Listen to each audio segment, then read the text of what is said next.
For joining us today. We will give it just one more minute to let more folks join. So thank you for your patience and your punctuality. While we are waiting, and I'll say this one more time, but live translation is available today into Spanish, and engage that function to click on the globe icon on your Zoom link or on your Zoom screen, excuse me.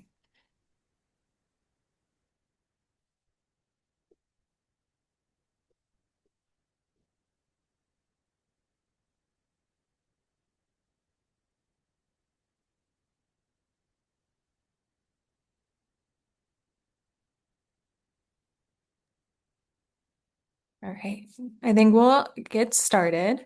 Thank you everyone for joining us today. I'm Chelsea McDonald with Waterkeeper Alliance, and we are co-hosting this webinar with Hispanic Access and Vanessa, who you'll be seeing. And if you need any tech support, you can direct message her.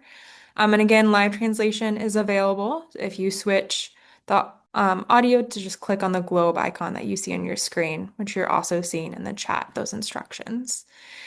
I'm really excited about today's panel. It's really geared towards being the practical guide for everything you need to know to get engaged in advocacy, and all of the questions that one could ever think of in terms of even just scheduling requests and all of the different nuts and bolts. And we have really great experts here to join us today. So to start us before we get too far in, I'm going to have them give their name and their organization.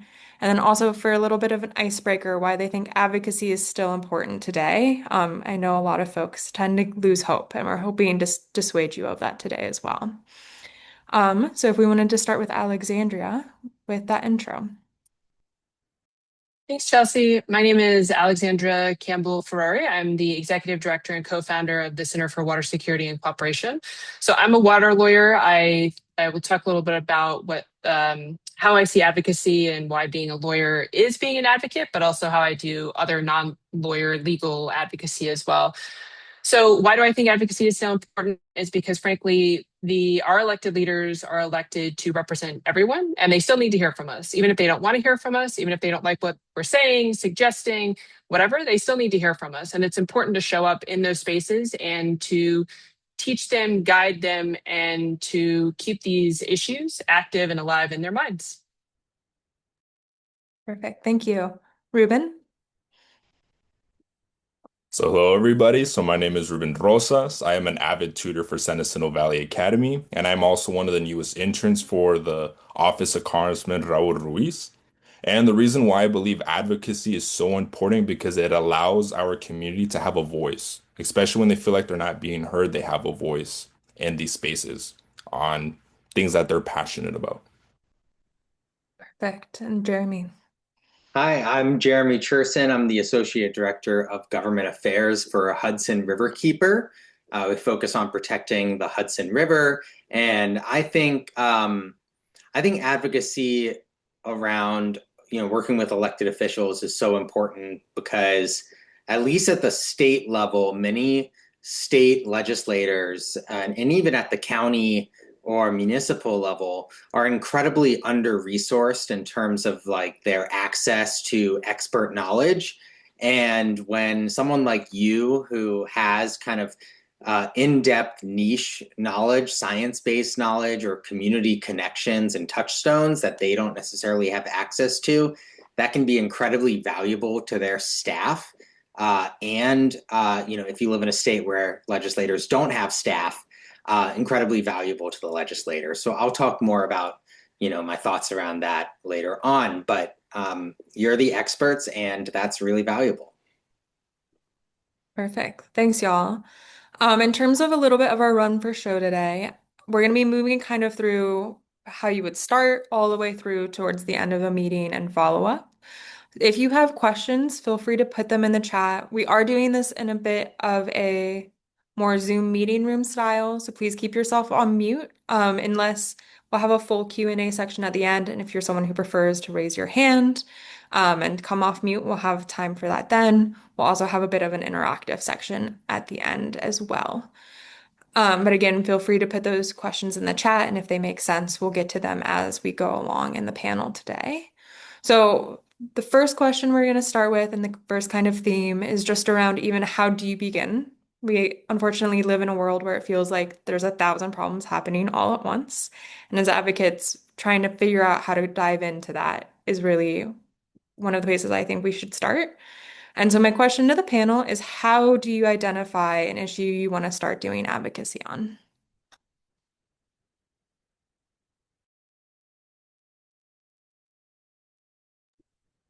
And I will call on you if you don't jump in. I'm happy to jump in. So I think there's a number of ways that you can identify issues, and I'll speak from my own experience. One way that we often get involved in issues is somebody raises an issue with me or a question. They ask me a question and they say, "I'm living in this circumstance. I'm facing this challenge. This is the reality that I'm facing. Uh, what do you think?" And so that is one way that we have gotten involved in different advocacies. So, for example. This is actually an international example, but we work in El Salvador, and about 6 years ago, the State Department and the government of El Salvador came to us and said, "We're in a stalemate. We've worked on this national water law for a decade. It's not going anywhere. We need help in thinking through La Junta, which is the board that would represent like the governance board for think about it as like EPA." Essentially. So we went in and worked on that issue. So sometimes somebody comes to you with an issue. The second way is we see a concern. We're looking at a legal gap or a legal failure, and we say, "Whoa, the law shouldn't be saying this. The law needs to say more about this." And so we jump in and do advocacy in that way. And the third way that I have done it in the past is also that you're concerned about something. You personally are living an experience. You've had an experience, the law hasn't helped you, and you are concerned about it. You care about something. So that's, I would say, a third way to identify an issue that you want to do advocacy around. As for me and Riverkeeper, we set kind of our organizational priorities every year for at least legislative and government advocacy for passing bills. Specifically, I start our session in New York runs from January to June, so I start right around now, going back over the bills and that we supported last year, looking at what my colleagues are working on and kind of our top priorities, and seeing if those still make sense to work on if they didn't pass or get signed in the next year, and identify additional opportunities where legislation or regulatory action can help solve some of the issues that we've identified. Perfect.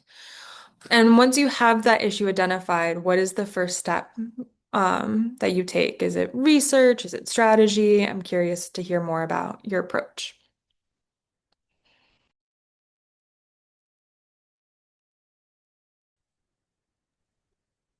Well, for me, at least like in working in Albany in the capital, we largely have to, New York is a big state. We have, I think, 21 million people in the state, and so we have a lot of different groups that are active in the capital, and so that kind of necessitates working in coalitions. So a lot of the times, one of the first steps for us is kind of doing a I guess like a heat map, or kind of like a supporter and potential opponent type map using an Eisenhower matrix, which is just like a square where you put like your potential supporters, your potential opponents, how hard they might support or oppose the item. So look up Eisenhower matrix if you haven't seen that before. It's a really good way to kind of categorize your friends and foes. And that's kind of what I do. But that first step is really identifying potential partners and potential opposition. I can build on that. So A lot of organizations are specifically or exclusively work at a certain jurisdictional level. So they might work locally or at the state level or regionally or nationally or internationally. But there are a lot of organizations who work across those. And sometimes issues, so for example, if you're feeling something at the local level or at the state level, it might actually be more effective to work at the national level. And so having that conversation about which is the right level to be working at, and do you have the capacity to do that? So sometimes you might identify an issue work on that your organization really cares about, but you're not in a position to lead, but you are in a position to be a partner. I think the other thing that I talk a lot about in the context of even writing laws. So we do a lot of advising countries and other folks on actual like legislative drafting. And so the first question I ask is, what does success look like? What do you want at the end of this process? So when you start your advocacy, the question is, what do you want? And not only what do you want, like, do you want a certain law? Do you want a law here? What is it that you actually like? What does success look like when you achieve that, like, for example, the law is adopted? Because that will guide really everything that you do before that. So having a very clear vision of where you're going and what you want and what success looks like is important.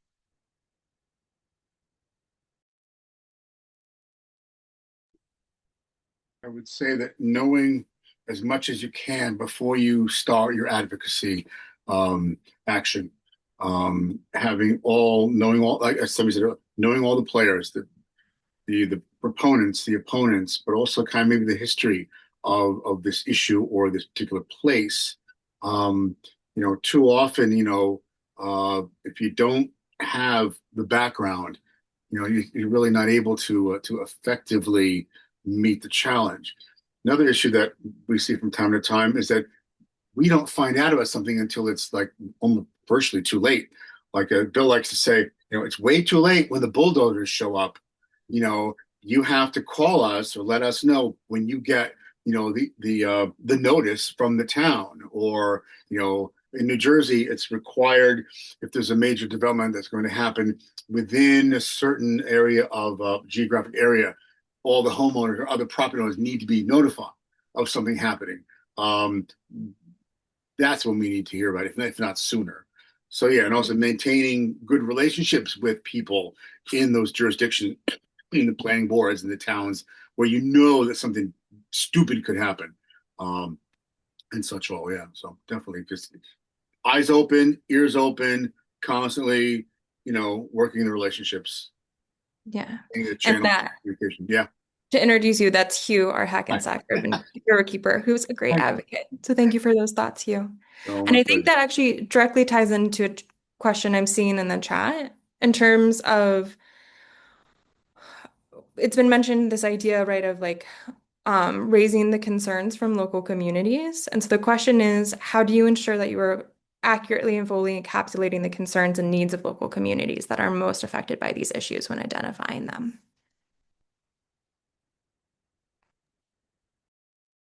So I can say a few things to that. One is being as inclusive as to who you partner with as possible. Really, I think as Hugh said earlier, you need to talk to people. You have to kind of before you really start and engaging in advocacy, you have to listen. So not to, sorry, to go back to the international example, but when I went to El Salvador, the very first thing I did was sat in meetings. I didn't really say anything. I introduced myself, I explained why I was there, but I sat and listened, and I asked a ton of questions, because not only does that build trust, but you learn. You have to understand the dynamics of the situation. And the more that you're listening and asking questions rather than feeling like you have to act or have an idea, the better you are to actually act eventually. So I would say that that's one thing, is really listening to the organizations in the community, people in the community, representatives of the community. I will also say, as a caveat to that, sometimes there isn't one, local communities are not a monolith. So there are going to be divisions within one community. And I've seen that. There are a lot of examples with community groups who have different ideas about what the best thing is for their community. So that is a tougher situation to work in, and that eventually that means choosing what meshes with you and what you see as the future. But I think it's important to recognize that up front. Sometimes communities are not monoliths, people are not monoliths. And so sometimes you will experience that situation where there isn't just a fantastic cohesiveness. But I will go back to listening, learning, and asking questions is the best starting point for dealing, for better understanding what your local community wants. Thank you. That's great. Our next kind of set of questions is getting more into the nuts and bolts. I often feel like government can feel just like this black box of not really knowing where to start. That I think Jeremy's advice about making the map and thinking through who you're going to reach out to is super helpful. I'm wondering if there are any other strategies that y'all employ when trying to reach out to policymakers, be it certain language you use in meeting requests. Do you call? Do you email? Do you just find them in a grocery store? What do you do to really start getting engaged with your Congress people or any of the levels y'all are working at? I was laughing at the find them in the grocery store. Um, so yeah, I mean, we're working with local leaders, so mayors and watershed districts, as well as tribal leaders up and down the Mississippi River. So really in the 10 corridor states of the Mississippi River watershed. And so in trying to meet with mayors where I don't have a relationship, states that I don't necessarily work in, it's persistence. It's writing a very respectful, very clear, concise email. Number one thing I would say, because I hate writing emails, but you need to spend time on the emails that you write. They need to be very clear as to what your ask is, very clear as to who you are, and very concise. The more words you use, the more that it's convoluted and they don't really understand who you are and what you want, they won't read it. They need very few words to get involved and to understand what you want from them.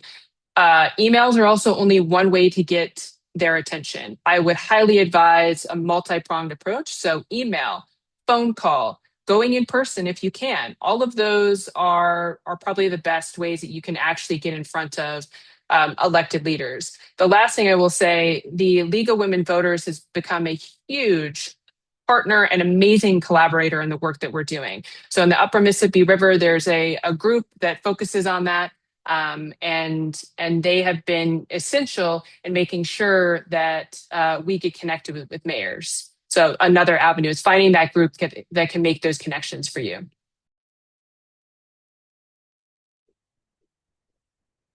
Yeah, that was perfect. I wouldn't add much to that other than, the one thing that I do when trying to identify potential champions is I go over their list of bills they've introduced or supported, as well as looked up some of their statements on, issues in their communities related to water or the environment or anything that's public health focused to try and get a sense of what they're interested in. And that always helps you then personalize that email, the phone call, the other touchstones, bringing something to them with an angle that already touches something that they've worked on or a community they're already engaged in, a constituency that they need for reelection, all being cognizant of all those different factors and competing interests facing that elected official is going to make you a smarter kind of advocate with the electeds.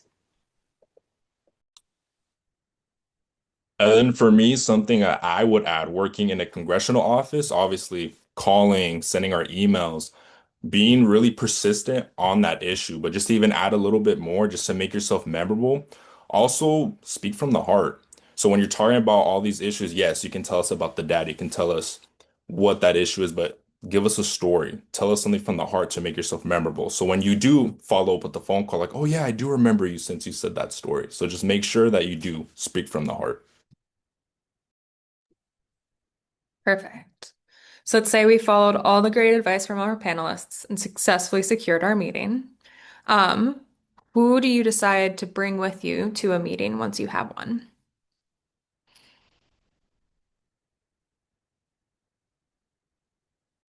Well, for me, since I know a lot of groups work on just such a wide range of issues that require such a diverse set of technical expertise that I often have to figure out, do I bring our attorney?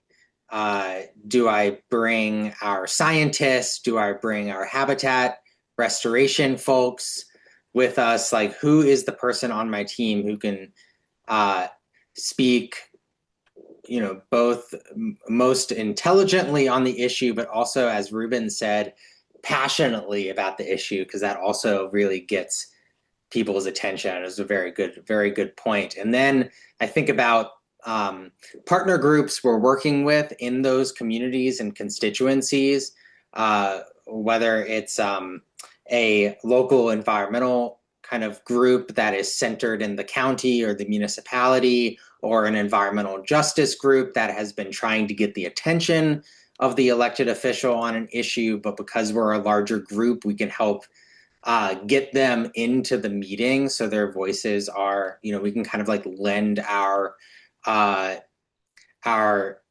ability to get the meetings to help those community groups and environmental justice groups get, their voices heard and their issues dealt with by the electeds.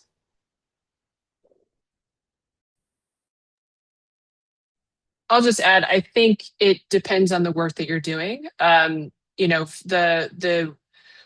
have it. I run a very weird organization. So a lot of time we're the outsider and that really works for us. So we're bringing an outside perspective. We're not in the community, and that is a welcome introduction to the conversation. And so what we're doing is actually bringing a different perspective, creating space to have a discussion that takes out some of the emotion from something or some of the difficulty that groups have had. We're changing the flavor of a conversation. So the work that we're doing in the Mississippi River is focused on reimagining collaborative partnerships across the Mississippi River and building an interstate water compact. So I think it also very much comes from what you're trying to achieve, the work that you're doing, and hewing to your strengths, like really owning the strengths that you have. I will say one last thing. Sometimes having your leadership in the meeting can really set a tone. So for meetings that are really critical, when you're meeting, if the congresswoman or congressman is showing up, have your leadership there. It makes a statement. It says how important this issue is to your organization. Maybe it's unfair that that is the case, but sometimes it does. It's also just a statement sometimes when you're meeting with any elected, to have your ED there, to have your deputy director. It's sometimes a sign of respect and how seriously you are taking this and prioritizing that issue. Thanks, y'all. In terms of thinking through the meeting itself, what do you do to get ready? Are there must-have materials you always have? Do you have agendas? What does that look like for each of you? Sure. I always have an agenda. I always have a leave behind, a very simple one-page leave behind. Again, it comes back to the more words that you use, the more convoluted your message becomes, and oftentimes the harder it is for someone to understand what you want from them. And sometimes it can even seem like you're not necessarily sure of what you want. The more words, even though that's not the case. So having a one page that really lays it out, I think there's sometimes a divide on that because there's a sense that more words is a sign of respect, and clarity sometimes doesn't feel very respectful. But clarity is what elected leaders need. They have they're often their briefs and portfolios. It sounds like Ruben could probably speak to this, but they're crazy. I mean, they're covering a ton of different issues that are not necessarily, they're not similar to each other, right? So you need to have a one pager that really breaks it down for them, that summarizes what you talk about. And on that one pager, it needs to have a next step. What do you want from them?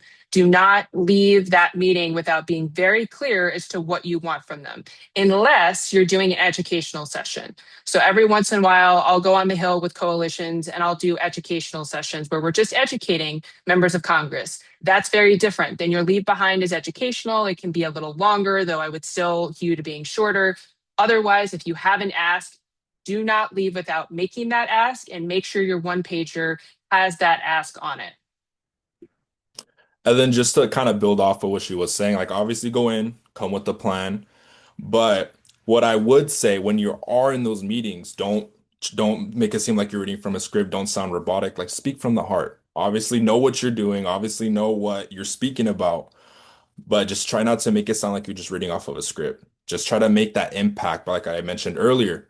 Tell us a story about it. Like, for example, back in my advocacy days, I was an air quality site manager. So I would advocate on the health impacts of PM 2.5. So instead of just me going up there just reading the statistics, I would tell them a story. When I was in school, when I used to run cross country, I would just look in the sky and you can see this gray matter and then just hear my teammates talk about it. So just telling them a story makes you so memorable. But just make sure that you're not reading from a script.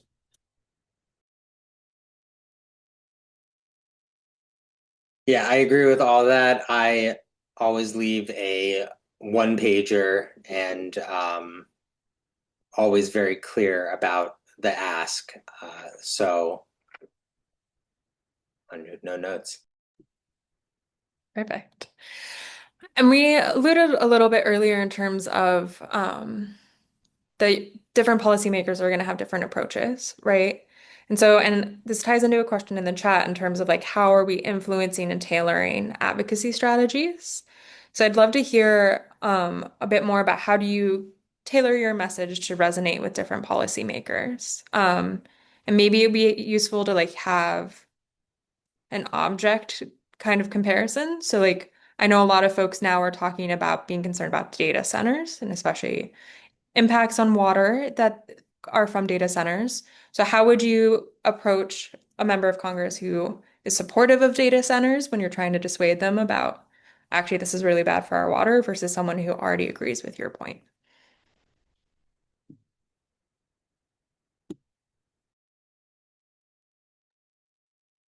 I love that question. I mean, that's another comment that I would make is that you should never be afraid of going to a legislator who doesn't necessarily align with you, right? Those, to me, those are the fun challenges because frankly, you walk in and you don't have very high expectations. It's honestly just an opportunity to have a conversation.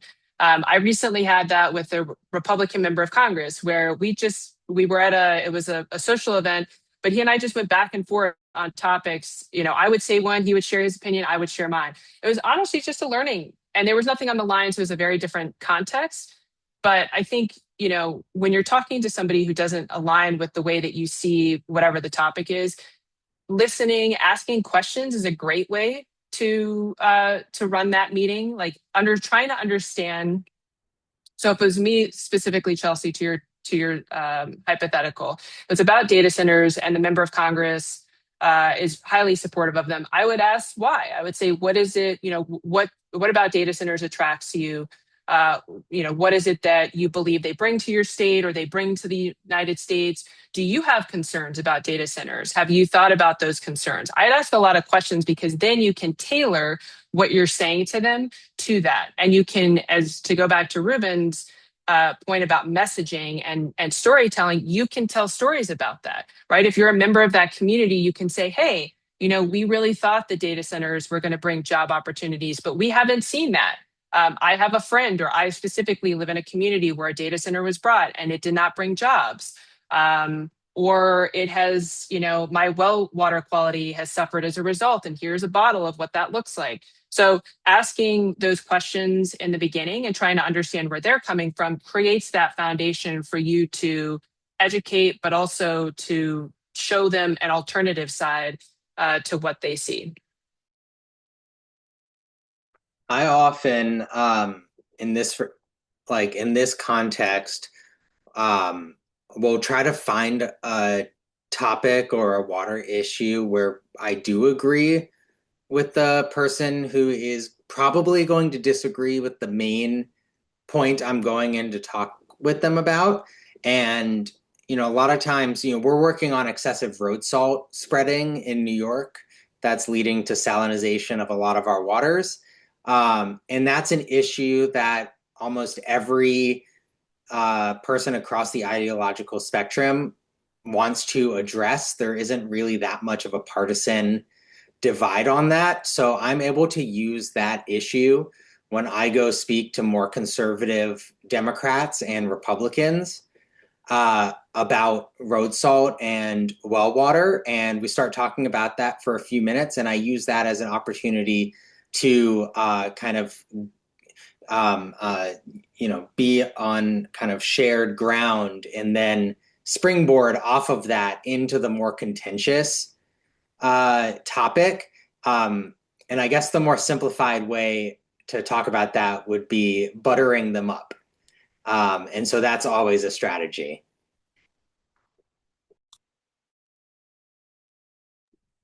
Don't think it's ever a bad thing to remind people that more unites us than divides us. Um, we have a tip from Hugh that hunting and fishing are also often great icebreakers, which is something I also find Hugh, but also find myself pretending like I know more than fishing in many conversations. Okay. So continuing on, so you've had this meeting, and kind of I feel like often then the question is, then what? Right? You've had your half an hour of FaceTime. How do you follow up after a meeting, especially as Alexandria said, maybe you have this big ask that you made in that meeting. How are you following up to continue to try to get that across the finish line? The first thing I would suggest is making sure you follow up immediately. I will admit I am very guilty of not doing this all the time, and it definitely impacts the relationship.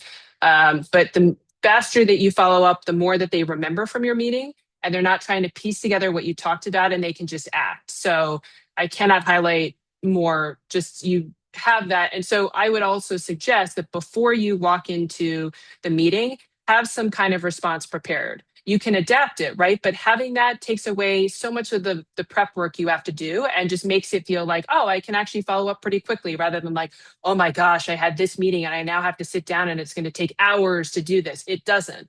So timeliness is really important. When you're talking to them, as one additional recommendation, when you're talking to them, remember what they're saying. Either you're taking notes or make sure that somebody else is taking notes. Because when you refer back to things that they've said, especially if they make a joke, right? It is fantastic when you can connect with them personally. Like if they make a joke, if they say they're a hunter or a fisher, or they went to Honolulu last weekend, right? Whatever it is, that is a connection point. That's a human connection that that you can connect to.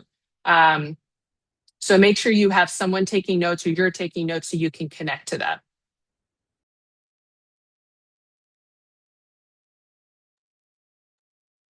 No, but just diving into what Alexandria said, she pretty much covered everything, but just make sure that you follow up pretty quickly. So when I meet with constituents, like I said, just building that personal connection with them and also just following up the next day. That's pretty much it. Yeah.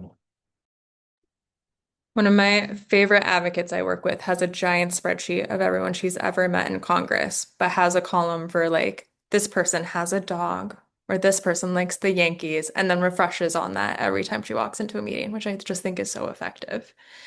Um, and then I'm also wondering, what strategies do you have in terms of building long-term relationships with these staffers? Obviously, we work on so many different issues, that you might be talking to this person about PFAS, but then the next day you need something on road salt. So what kind of things do you do for the long-term relationship building? That can be, especially in Congress, that can be the hardest part because it is so transient. Um, over 10 years, I've worked with so many different staffers who have come in and out of offices, and that's definitely a structural problem that Congress probably needs to address at some point so they can retain talent. Um, at the state level, you could have the same issue, but at least in New York, not as bad as I've seen it in Congress.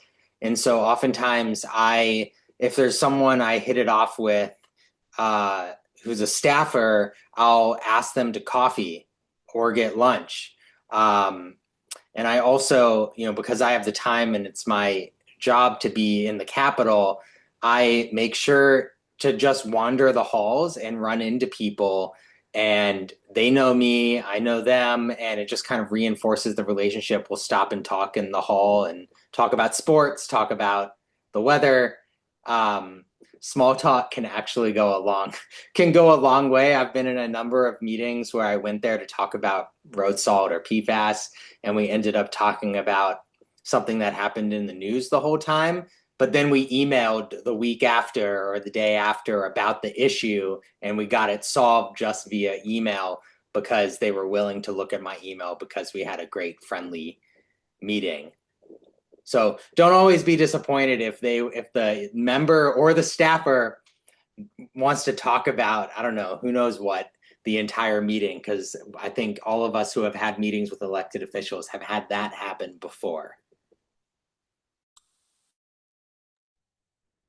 I was just going to second that actually by saying going to social events that are on the Hill, anything that is social where staffers or members of Congress at the national or state level are going to be, it's a great opportunity to, as Jeremy said, have that social interaction, because that's where you also, it's a different setting for you. So you get to feel like you're a bit more human. You don't feel like you have to, and you shouldn't talk as if you have a script, as Ruben said, but you should feel like you can be more comfortable, right? You're not in a meeting, you're not in their room, you're not on their turf, so to speak. And so you can have those fun conversations, especially if you have rivalries, right? If you're in New York, you can be a Yankees or a Mets fan. If you're in DC, like I talk a lot about that, right? Like I'm a huge Nats fan, but there's a lot of people from other states. You talk about sports teams. And I think Chelsea, you mentioned earlier, not knowing anything about fishing. But if there's certain things that you can learn about because you know certain states have a lot of focus on it, do it, right? I mean, I don't like football, but I do work in the Mississippi River and football is like a thing. So I kind of sort of have to understand it, which is terrible for me, but it's fine. I keep trying to convert those conversations to baseball. It's not working. But having that, like understanding those things and being able to meet them at their level is important. I also just want to say one thing to touch on one of the points Jeremy made. I often find people get really disappointed if your meeting is unexpectedly with a much more junior staffer than you're expecting, but use that transitory thing to your advantage because that junior staffer in Congress, it might move up very fast. And then you are that person who took the time and were kind and had answers, and then you might become that person's go-to expert on the environment, which is a very nice thing to have established. So never get disappointed in that. And I would say, like, I understand a lot of people are so passionate in meeting with the congressman, but in a way, when you do meet with their staffers, in a way, we are the gateway, to the congressman. So if you're passionate, you're not obviously be respectful. And if it's a issue that we could tag along and send a message, and we can. I think that's a great point. All right, I have one more question for the panel before we'll switch to Q&A. So everyone in the audience, think through your questions. But so what's one lesson you wish you had learned about engaging in policy or advocacy early in your career?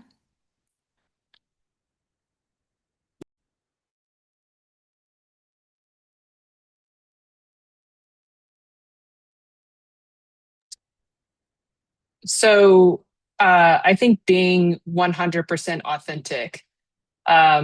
One thing as I mentioned earlier, I am a lawyer. Law school tries to beat that out of you in many ways. Good and bad things. There's pros and cons to everything. But it makes you very professional. Like to be professional, you have to be serious. You have to wear navy suits. That's not the way things are. You need to, the more that you are yourself, the better the meeting will go, honestly. And I find that more and more. So the more that I show up and I'm casual, because that's the person I am, I wear bright colored suits. I own who I am, the better the meeting goes. And some of that seems really superficial, but if you have a favorite necklace or, a favorite suit or whatever it is that makes you feel good, like those things matter. But being yourself and showing up and taking that second to be like, I am proud of who I am. I love what I do. And saying that and reminding yourself before you walk in a meeting and knowing you're going to be authentically you, honestly, the best advice. Like there's no need to be professional. There's no expectation. So I wish I had thought about that sooner, because the more authentic I am, I feel like the better the meetings are, the more I have fun with it, right? The less I get burned out, the less I'm concerned about all these things that I don't really need to be concerned about, but I can instead take that energy and really put it as fuel into the issues that I'm working on. So I just feel like just me just reflecting from the beginning of my advocacy days and now working in a congressional office, I just feel like I would have just from the beginning make it a little bit more personal, especially when it came to storytelling. In the beginning of my advocacy days, I was very just on the data, just letting them know on the data, but just being able to personalize a little bit more, making yourself more memorable. I just feel like I would have wished I would have done that a little bit more different from the beginning of my advocacy days.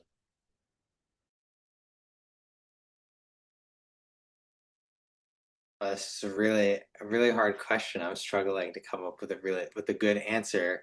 Um, I think one situation that I just found interesting that I wouldn't do again is we had a bill for many years that dealt with stormwater that was held by a Democratic Socialist member of our legislature, uh, who was an expert in stormwater, wrote their masters on it, etc. So I was like, oh, this is the perfect person to carry this bill. Was not the perfect person to carry the bill. Uh, I think early in my career in the legislature, seeing a very enthusiastic young legislator who was really gung ho about dealing with like water issues was just super exciting. Thought we would work together great. They'd be able to get the bill passed. They voted no on the state budget and basically became persona non grata in the eyes of the speaker of the assembly. And so basically all their bills got sidelined. And so our great bill never saw the light of day because larger ideological issues and personality issues got in the way of the policy. And so I think a lesson I learned was to be a lot more thoughtful about who takes who you offer the ideas and the legislation you are trying to get passed to in terms of the legislator, and to really do your due diligence to make sure that they are somebody who can actually see the bill through from its inception to its passage to its signing into law or whatnot. That is so important. Do not just accept anybody who's willing to take your bill and introduce it. Really be thoughtful about it. That was a hard lesson to learn. Yeah, a valuable one though. Perfect. All right, so that takes us to our Q&A section. So people can raise their hand. I'm seeing one in the chat, so also feel free to put it in the chat if that's your preference. So I'll start with, is there a dictionary or website where we can find out our elected officials' contact information? Um, Maybe let's take this in three ways. If Jeremy, you want to talk about your experience at the state level, Ruben, if you want to talk about how to get in contact with a congressperson, and Alexandria, I'd be really curious about your strategies for trying to find international representatives. I have to use a paid subscription service to get access to that, and I think mine is only New York and California GovBuddy, so that's probably not useful to many people outside those two states. But I think there are probably other softwares that can do so. But if you can't afford the software, oftentimes there might be groups that do, who might be able to skim off the information for you or export a spreadsheet, which is a sleight of hand that can work if you can get the big greens to give you that info. So when it comes to a congressional office to try to find your representative, we do have a website for that, and I can put in the chat later. It's called www.house.gov. So all you do, you go into the website, put in your zip code, and then just your address, your information, and from there it'll tell you exactly who your congressional representative, and I believe it even does your assembly member as well. I know with the redistricting that could change, but once that happens, you just go back in there, put in your information again, and that's how you find your representative. And I will put in the chat right now. So international, I honestly couldn't tell you a database. I know we've done a lot of work uh, in a number of countries. Every country, in terms of like, we do a lot of work at the executive level, in particular, trying to meet with executive agencies to understand how laws are being implemented and if that's effective, and whether or not the national laws need to be revised or amended or actually written in the first instance. And so a lot of that is hunting down information. Um, so I don't have any good advice on that. I will say one piece of advice is also connecting to nonprofits who work in that country. They often have specific contacts that you can reach out to, and that's been very helpful. And a lot of these groups are looking for partnerships. So if you invite them to participate or invite them to attend your meetings, they're even more likely to help you. And I think that that advice actually translates to the US context as well. I also think, as a friendly reminder, uh, emails are often standardized. So if you have one person's name for an org, you might be able to then guess emails. And Hugh also had the helpful tip that the League of Women Voters often have guides available. And our next question is from Lucy, who had a hand up. Thank you, Chelsea. Hi, I actually have a question that is mostly directed towards Alexandra. However, if Jeremy or Ruben have an answer, I'd also love to hear it. And it piggybacks well off of what you were just talking about, Alexandra. I'm really curious to hear a bit more about your international advocacy strategy and how I know you just said that you usually connect with nonprofits, local nonprofits, but I guess what's your strategy in communicating with them?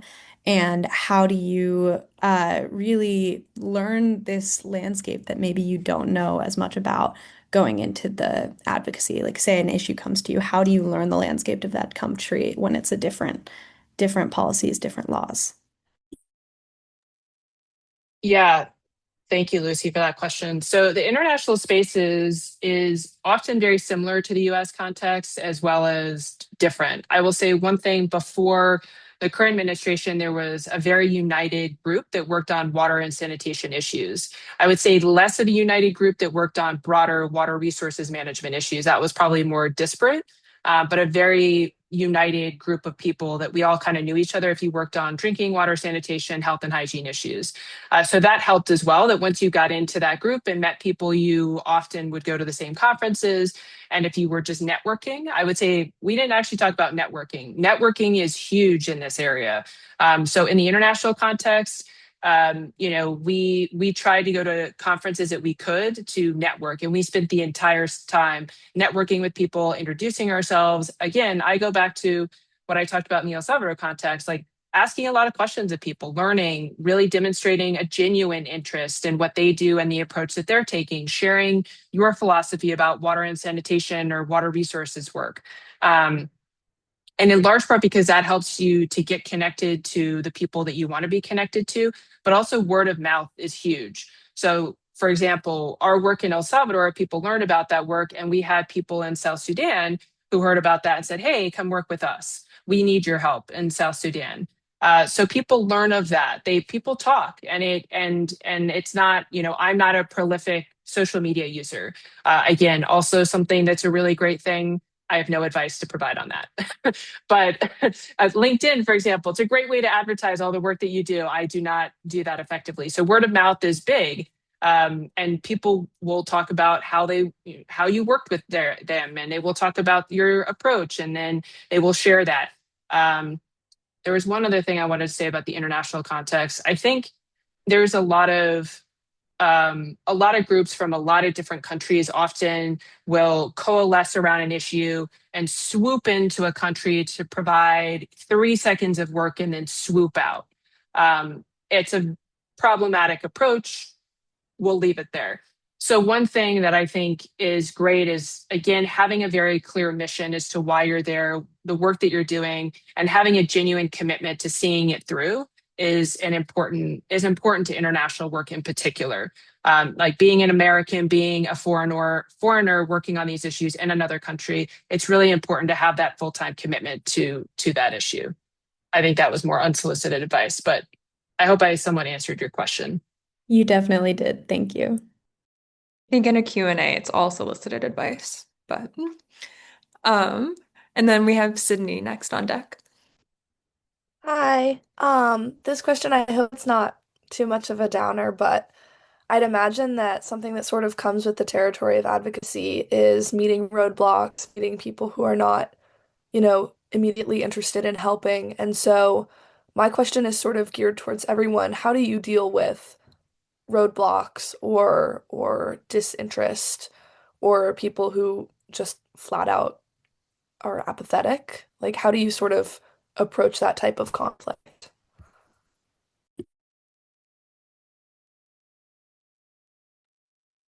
I'm happy to kick it off. One thing it's okay to feel disappointed. It's okay to get angry about it in your own house. So I'm reaching out to a lot of mayors to get involved in this Mississippi River watershed work. I recently had a mayor who just flat out said no for all these ridiculous reasons, or reasons that I found ridiculous, right? So they sent that email. I raged about it in my house. I was so upset. I talked to my colleague. I was just angry, angry, angry. They'll never know about it, right? That's okay. It's okay to express those emotions and be real with it. I just like to put that out there because I think suppressing that is not healthy. Now, if you go to the mayor and say that, that's a whole different thing. So, no, I said respectfully, thank you for responding. I'll reach out to you in a year and see if your opinion changes, right? So that's the way. I also have a rule that if I receive an email that upsets me, I take 24 hours before I respond. Again, a really important way to just create a barrier where you're allowed to have your emotional response to it, but you respond in a very professional and strategic approach. So just two quick pieces of advice on that. And something that I would do in the past is also being able to speak their language. So obviously do your research on the office. Like for example, when I would meet with conservative offices, I worked in conservation. So a lot of their mindset, they're not really for conservation most of the time, not all offices. But what I would do, like I said, I would study their language, do my research, and I would pivot a little bit. So instead of just going so far, like, oh, talking about climate change and stuff like that, I would also talk about the economic impacts. And if we don't fix this issue, it's only going to get worse. So being able to speak their language would help you get your point across a little bit more.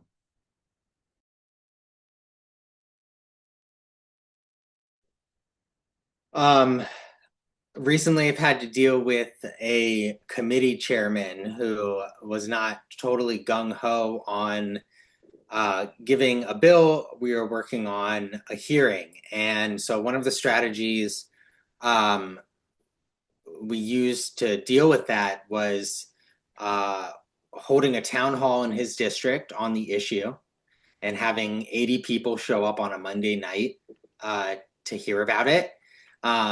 And that got back to his office, and all of a sudden he wanted to talk. Um, we still faced kind of opposition from him, even though he was more open to having a dialogue, whereas before the door was closed. The next thing, we did was to bring a couple business owners in his district up to the Capitol to speak to him about, we were dealing with stormwater and flooding, to talk about how that's impacting their businesses and the ability of them to keep their doors open, and how the solution we're pushing for would help them. Um, and he actually ended up being rude to them and then felt guilty the next day and called me, and we had an hour-long conversation, and then he called the constituents, apologized directly to them, and now we have a productive conversation. He's going to hold a hearing on the bill later this summer.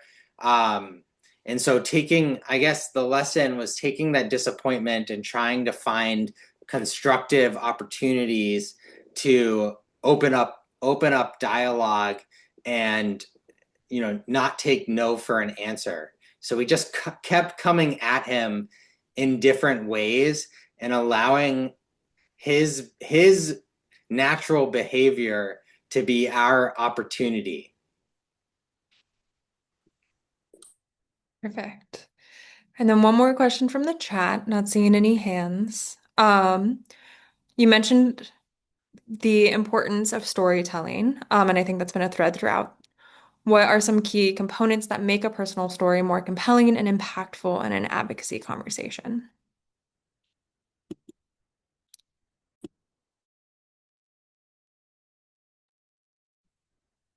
So what I would say, just speaking from experience, like yes, come with a plan, but just really look within and speak from the heart. So when I would advocate on PM 2.5, so I would just start with just a story, something that I noticed. Maybe you heard a story from a fellow class, not a classmate, but someone that you know, like how I would start off when I used to run cross country. We would see the Great Cloud, and a lot of the kids are complaining, and some of the kids have asthma due to that. So just really making it personal and try not to make it sound scripted. Just really speak from the heart. That's the only advice. Don't try to overthink it. And if you stumble a little bit, it's okay. Just pick up yourself again and just really just speak from the heart. That's the only advice that I could give.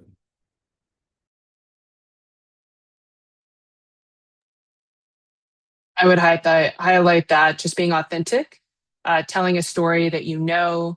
Um, we also, I think, a theme we haven't come up with or talked about yet is practicing.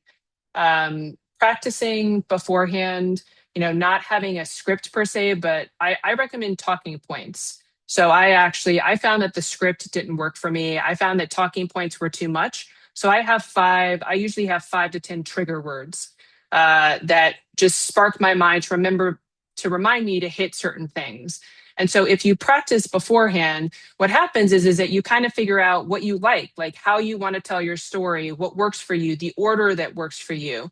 And so in my experience, when I walk into a meeting and I haven't at least tried to say it to myself once or twice, I don't know, it depends on the day, but it doesn't feel as good or authentic. If I take, 10 minutes to just walk around my office and just try a few ways out, I feel a lot better. I don't have to have a script. I don't have to have like a specific way of saying it, but just having said it once or twice before makes me feel warmed up. Honestly, it's like if you play sports, any kind of sport at all, you have to warm up. It's not dissimilar from this, right? Just getting your brain thinking about how you communicate to a congressman or to a staffer, because communication is to these people is different.